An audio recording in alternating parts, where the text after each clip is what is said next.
pesan-pesan. Kenapa jadi orang mau itu? Ya ada pesan itu berarti bagi hidup mereka secara jasmani dan rohani.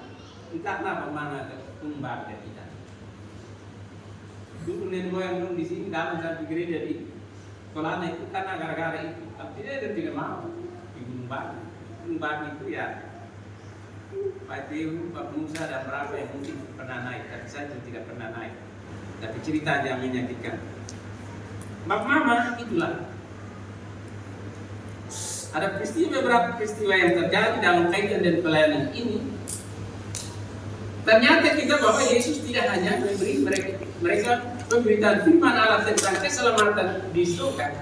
Yesus tidak ada makanan, tidak ada ini mau kasih makan bagaimana, hari sudah malam, sudah senja. Yesus bilang begini, kamu semua kesini murid-murid. Ya, ini amang korban nasi pakat ini ada apa sih? Kira-kira terjadi konflik ini, perdebatan yang dia murid-murid guru juga di sini di Takala sini kios di mana aja kita mau beli roti dan berbaca kok pagi mereka. Aduh, ini cari apa? Tidak mungkin guru, ini tidak mungkin. Tapi murid-murid tidak tahu siapa guru itu. Dia bilang, kamu harus malam. Yesus bilang gini, kamu harus beri mereka makan. Ya betul, tapi ambil roti di mana? Ini 5.000 orang laki-laki, belum tambah perempuan. Ini berarti 10.000 guru. Mau ambil di mana? Sebaiknya suruh kodong pulang. Tapi Yesus bilang tidak, kamu harus beri mereka makan.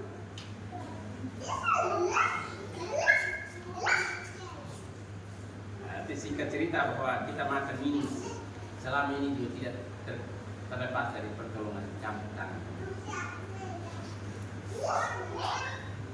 Jadi kalau Yesus bilang ambil 5 roti dan 2 ikan datang, bisa saya orang bilang ini betul tidak ini 5 roti dan 2 ikan ini makan 5.000 orang. Tiba-tiba orang datang bilang begini, ya ada pertemuan 5.000 orang, tidak termasuk perempuan di Alor Timur. Kelas Alor Timur orang pendeta-pendeta yang akan stres. 5.000 orang itu beras bisa 2 ton lebih.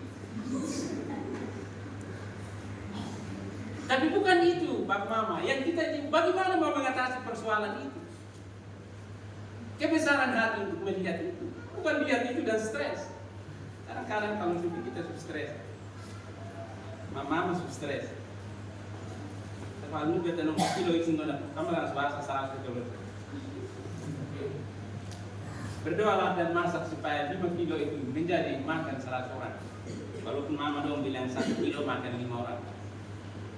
Itulah hikmat Tuhan. Tuhan mau ajar kepada murid-murid ini bagaimana mengelola bahan makanan yang diterima dari tanah dan laut ini supaya dikelola supaya tidak untuk kesejahteraan semua orang. Bapak Mama jemaat yang saya kasih di dalam ini. Mari kita ambil dari makna dari cerita 5.000 orang yang Tuhan dan murid-murid kasih makan.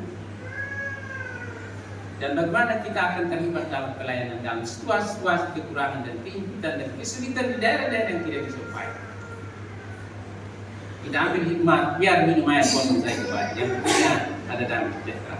Itu yang kita ini mau cerita dan ajar kepada kita. Tapi kalau itu jangan stres, bimbang dan ragu. Lakukanlah apa yang bisa dilakukan untuk kehidupan bersama dalam pelayanan. Pasti Tuhan akan campur tangan. Sehingga sedikit juga dimakan, tapi Tuhan akan kasih energi dan kuat bertahan beberapa jam. Nanti berkat Tuhan lain akan datang. Jadi cerita kitab ini dia punya cerita singkat yang begitu. Jadi kita pulang dari sisi ini ya kita baca dari sisi lingkungan. Ini keulangan isu Cina. Tapi jangan pilih itu lalu stres dan pulang. Berdoa harus baru kerja dan atur baik-baik tanah itu atur baik-baik dan tanah. Ambil stres baru kembali yang akan telat. Roti sudah tidak ada. Karena itu mari kita dengan kesadaran kita jaga lingkungan, jangan bikin rusak. Kita tebas hanya semata-mata untuk kebutuhan kita dan pasti Tuhan akan campur tangan. Keringat, tenaga, harta Bapak Mama yang keluar untuk mengelola usaha tahun ini. Termasuk juga Bapak Mama sedang panen padi sawah. Itu juga karena campur tangan Tuhan. Mari kita bersyukur kepada Tuhan. Tuhan memberkati kita lebih banyak. Amin.